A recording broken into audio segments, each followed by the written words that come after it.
PDIP misalnya bilang Jokowi mengkhianati PDIP. Lah kalau memang mau membenahi Eriksen, dan jangan mau juga yang mahasiswa hari ini ditantang-tantangin untuk turun ke jalan. Ya saya kira memang harus diakui Jokowi sampai hari ini magnet politiknya cukup kuat ya. Sekalipun tak lagi jadi presiden, tapi tuah politik Jokowi itu masih dianggap penting dan signifikan.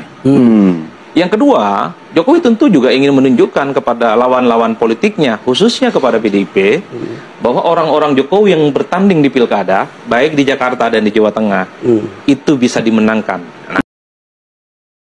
Halo, assalamualaikum warahmatullahi wabarakatuh. Selamat pagi semuanya. Dan pagi hari ini kita mau nonton lagi video yang masih viral tentang diskusi, yaitu antara Ibu Irma dengan Bang Adi. Dan tentunya membahas tentang langkah-langkah Pak Jokowi yang kemarin ikut kampanye di Kandang Banteng, yaitu di Jawa Tengah. Oke, teman-teman ya, ambil hikmahnya dan mari kita siapkan dulu untuk videonya, nanti kita tonton bareng. Dan tentunya masih tentang Pak Jokowi. Lanjut untuk videonya kita tonton dulu. PDIP misalnya bilang Jokowi mengkhianati PDIP. Lah kalau memang mau membenahi Eriksen, dan jangan mau juga yang mahasiswa hari ini ditantang-tantangin untuk turun ke jalan, kemudian jadi korban, jangan mau. Belalah harkat martabat rakyat. Anda semua adik-adikku, anak-anakku, berdiri di depan untuk rakyat, bukan untuk partai politik. Bukan untuk partai politik. Menarik loh Mas Adi, tadi yang Bang Don lempar pertama kali soal tajinya Pak D Jokowi. Bagaimana Anda melihatnya? Ya saya kira memang harus diakui Jokowi sampai hari ini magnet politiknya cukup kuat ya. Jadi wajar kalau kemudian Jawa Tengah itu merupakan salah satu pilkada yang menjadi epicentrum, dipelototi oleh banyak orang terkait dengan pertarungan Jokowi versus PDIP dan Jokowi versus Megawati Soekarno Putri. Yang lain mungkin terjadi perdebatan, rivalitas yang serius, tapi tidak seserius bagaimana pertempuran orang. Ini replika Pilpres 2024 ada di Jawa Tengah. Ya tetap katanya di DKI juga mirip. Nah, termasuk juga di DKI. Karena ada faktor Jokowi versus jagoan dari PDIP. Ini kan kemudian publik menyederhanakan bahwa di dua provinsi ini adalah tanding ulang antara kekuatan politik Jokowi dengan kekuatan politik PDIP dan Megawati Soekarno Putri. Tak perlu lagi ditutup-tutupi. Kepentingannya apa sebetulnya seorang Jokowi cawe-cawe terus-menerus, karena banyak sekali kritik yang mengatakan kayaknya kekuasaan itu ediktif ya. Sama Mas. Itu ya satu argumen saya secara sederhana. Jokowi juga ingin tunjukkan kepada publik, sekalipun tak lagi jadi presiden, tapi tuah politik Jokowi itu masih dianggap penting dan signifikan. Yang kedua, Jokowi tentu juga ingin menunjukkan kepada lawan-lawan politiknya, khususnya kepada PDIP, bahwa orang-orang Jokowi yang bertanding di pilkada, baik di Jakarta dan di Jawa Tengah, itu bisa dimenangkan. Nah, itu yang saya kira di awal saya mengatakan ini adalah residu Pilpres. Kalau Jokowi misalnya kalah dengan yang lain, ya mungkin tidak terlampau menyakitkan. Tapi kalau kalah sama PDIP, beda ceritanya. Begitu kalau sebaliknya seperti itu. Nah, makanya bagi saya wajar kalau kemudian banyak yang menganggap Jakarta dan Jawa Tengah ini adalah menjadi pilkada pertaruhan politik Jokowi dengan pertaruhan politik PDIP Megawati Soekarno Putri. Mungkin sederhananya, memang masih ada kartu truf yang sangat kuat untuk kemudian meyakinkan publik bahwa dia akan memenangkan cawe-cawe itu.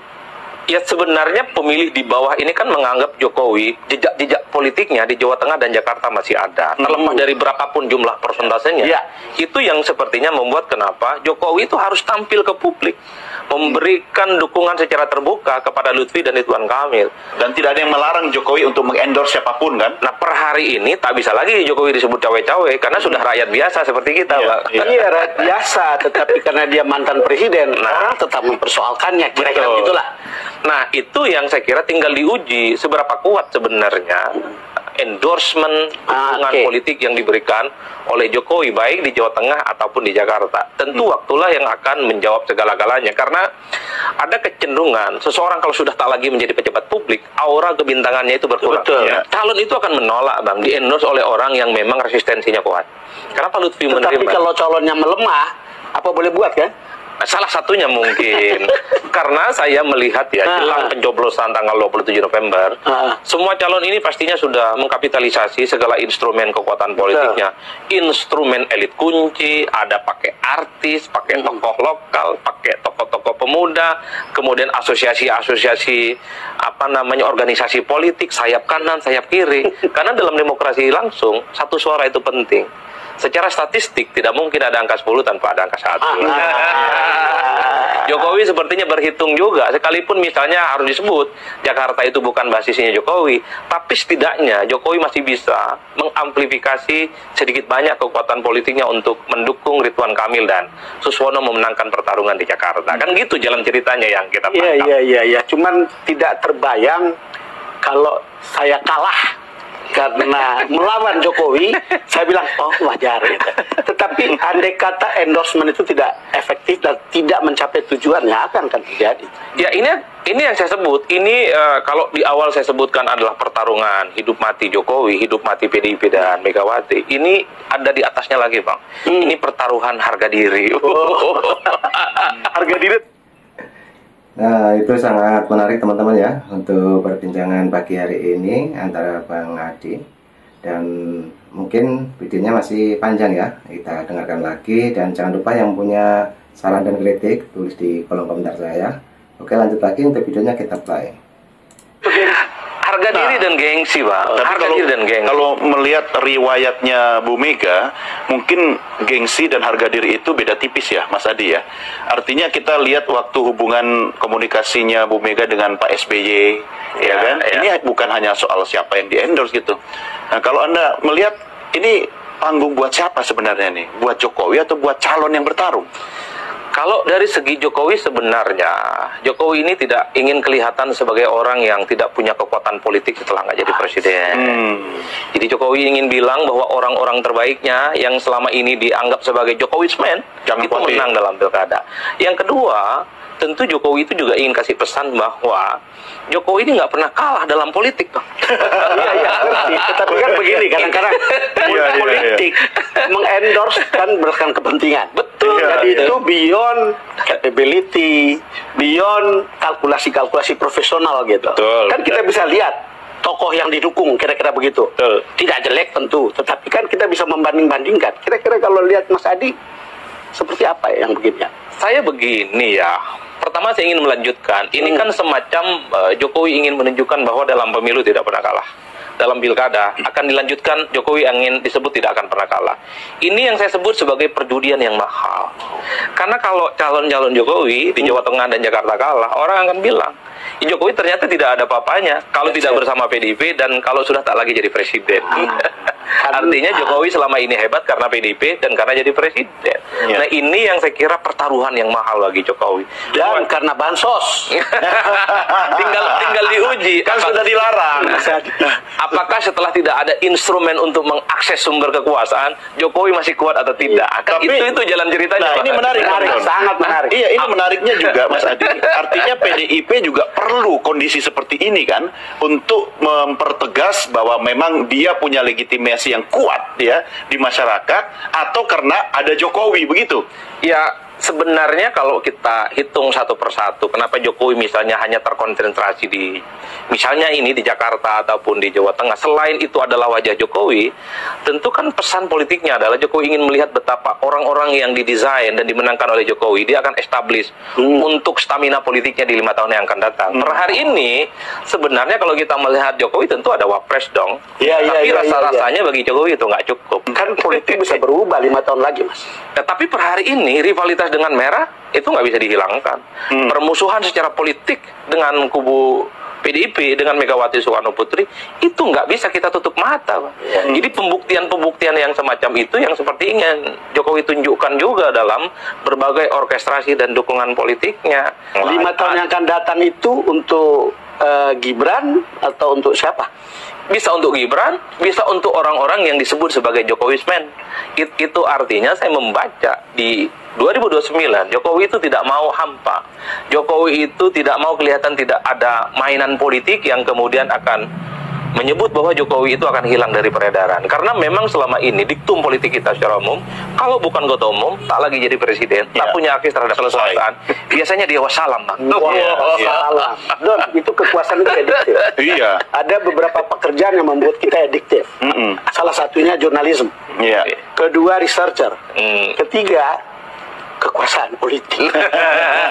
Apalagi Nah, ini sangat menarik teman-teman ya. Jadi Bang Adi ini menerangkan bahwa berkaitan dengan kampanye Pak Jokowi kemarin di Jawa Tengah, teman-teman. Karena di Jawa Tengah itu adalah kandang banteng. Nah, oke, lanjut lagi untuk Bang Adi, kita play. jadi presiden ya. Iya. Abang, kalau sudah bicara kekuasaan, batu aja, semua itu bisa membantu, Bang. Kalau Mas Adi lihat dari berbagai survei atau pengamatan, memang endorsement ini sekarang sudah nyata hasilnya?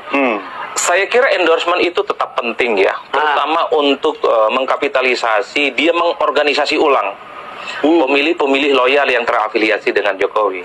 Begitupun di Jakarta, terlepas dari persentase kecil dan besarnya, Jokowi sepertinya juga punya keyakinan orang Jakarta dalam banyak hal masih bisa diajak untuk memilih Ridwan Kamil dan Suswono. Itulah yang saya sebutkan, endorsement politik elit-elit kunci itu menjadi penting. Jadi tidak mengherankan kalau belakangan ini yang kita lihat, yang memberikan endorsement politik itu bukan hanya Jokowi, tapi juga Anies Baswedan, bahkan Ahok juga diseret-seret juga. Bahkan Pak Prabowo yang ada di luar negeri juga diseret-seret juga memberikan dukungan politiknya. Nah, ini Jadi jangan juga PDIP mau ngomong bahwa yang salah itu semua Jokowi. Enggak, kita semua salah. Saya sebagai orang partai politik, saya sebagai salah satu pimpinan di Nasdem, saya bilang partai politik yang paling salah. Yang mengendorse si Samsul siapa?